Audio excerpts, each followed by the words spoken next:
అందరికీ నమస్కారం అండి. ఫ్రెండ్లీ తెలుగు బ్లాగర్కి స్వాగతం. నేను మీ గాయత్రి.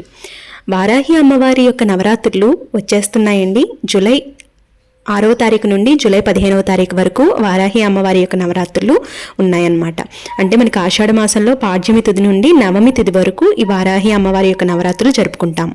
వారాహి అమ్మవారు చాలా శక్తివంతమైనటువంటి దేవత. మనకి లలితాదేవి అమ్మవారి నుండి వారాహి అమ్మవారు ఉద్భవించారు.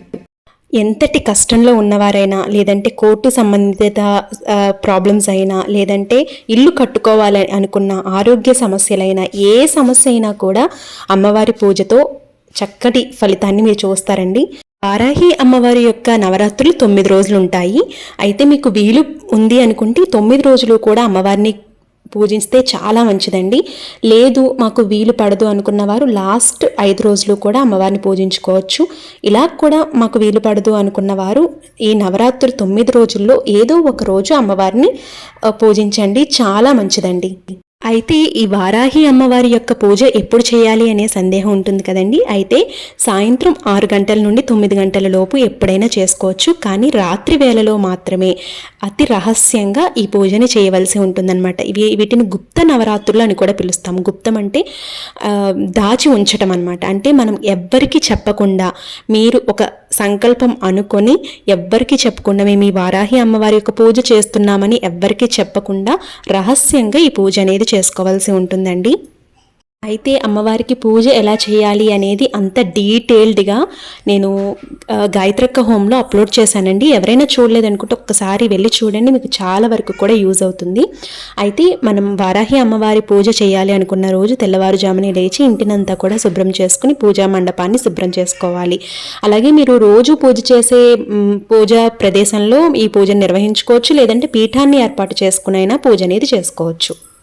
అయితే మీ ఇంట్లో కనుక వారాహి అమ్మవారి యొక్క చిత్రపటం లేదు అనుకుంటే లలిత అమ్మవారిది కానీ, దుర్గా అమ్మవారిది కానీ, లక్ష్మీ అమ్మవారిది కానీ, అమ్మవారి స్వరూపం ఏదైనా పర్వాలేదండి.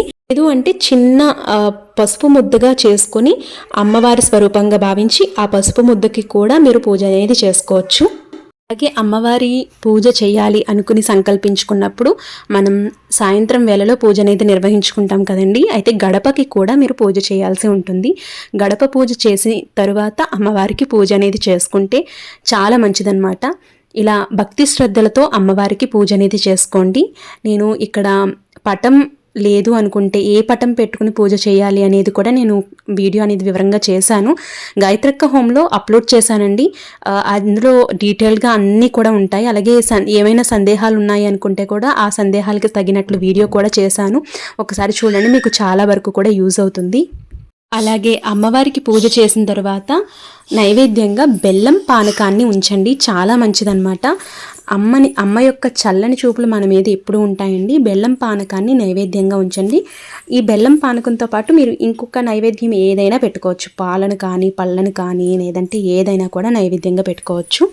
అలాగే 9 రోజులు కూడా మీరు రకరకాల పూజా ద్రవ్యాలతో అమ్మవారిని పూజించవచ్చు. అలాగే రాగి చెంబు నిండుగా నీరు పోసి రాగి చెంబుని కూడా పూజ గదిలో ఈశాన్యం వైపు ఉంచుకుంటే చాలా మంచిదండి. అలాగే ఆ నీటిని అమ్మకు దగ్గరగా ఉంచుకొని పూజ అనేది నిర్వహించుకుంటే మంచిదన్నమాట.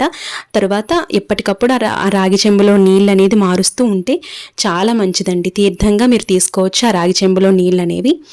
అయితే అమ్మవారి పూజ చేసుకున్నప్పుడు కొన్ని నియమాలు అయితే ఉన్నాయండి. ఒకటి వచ్చేసి మనం ఎటువంటి మాంసాహారాన్ని తీసుకోకూడదన్నమాట. అలాగే బ్రహ్మచర్యం పాటించాలి. అలాగే నియమనిష్టలతో శుభ్రంగా ఉండే ఇంట్లోకి అమ్మవారు ఉంటారు కాబట్టి ఇంటిని ఎప్పుడు కూడా శుభ్రంగా ఉంచుకొని అమ్మవారి పూజ చేస్తున్నంతసేపు ఏకాగ్రత చిత్తశుద్ధితో అమ్మవారి పూజ చేసుకుని ఓం శ్రీ వారాహిదేవి అయి నమః అనుకుంటూ పూజ అనేది నిర్వహించుకుంటే సరిపోతుందండి. అలాగే అమ్మవారికి అష్టోత్తరాన్ని చదువుకొని పూజ అనేది చేసుకోవచ్చు. అలాగే అమ్మవారికి పూజ చేసుకున్నంతసేపు కూడా అమ్మవారి పూజా మందిరం అంతా కూడా పరిమళభరితంగా ఉండేటట్టు చూసుకోండి. దీనికి మనం జవ్వాదిని కొంచెం తీసుకొని మీరు దీపారాధన చేసే కుందెల్లో వేసుకోండి. అలాగే మీరు జవ్వాది పౌడర్ని అమ్మవారికి పూసినా కూడా చాలా మంచిదండి. మీరు కుంకుమలో, పసుపులో ఈ జవ్వాది పౌడర్ని వేసుకుంటే చాలా మంచి సువాసన అనేది వస్తుంది. అలాగే జవ్వాది అత్తరు కూడా ఉంటుంది కదండి, అది కూడా మీరు ఉపయోగించుకోవచ్చు.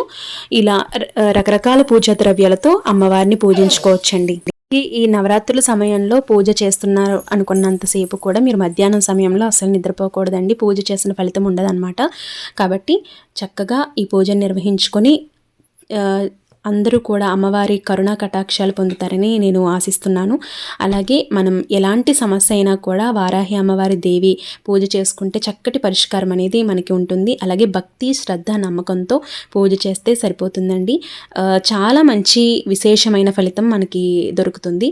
అలాగే ఏకాగ్రత, చిత్తశుద్ధి కూడా మనకి అలవాటు అవుతుందన్నమాట. అలాగే ఇంట్లో ప్రశాంతంగా ఉంటుంది. ఎలాంటి చికాకులు ఉండకుండా అంతా కూడా పాజిటివ్గా ఉంటుందన్నమాట. ఈ 9 రోజులు కూడా అత్యంత శక్తివంతమైనటువంటి రోజులు కాబట్టి అమ్మవారి కరుణ కటాక్షం మన మీద ఉండాలంటే ఈ విధంగా నియమనిష్టలతో చక్కగా పూజ అనేది నిర్వహించుకోండి. ఈ పూజా విధానం అంతా కూడా నేను గాయత్రక్క హోమ్లో అప్లోడ్ చేశానండి. ఒకసారి మళ్ళీ చెప్తున్నాను, ఒకసారి చూడండి, మీకు బాగా అర్థమవుతుంది.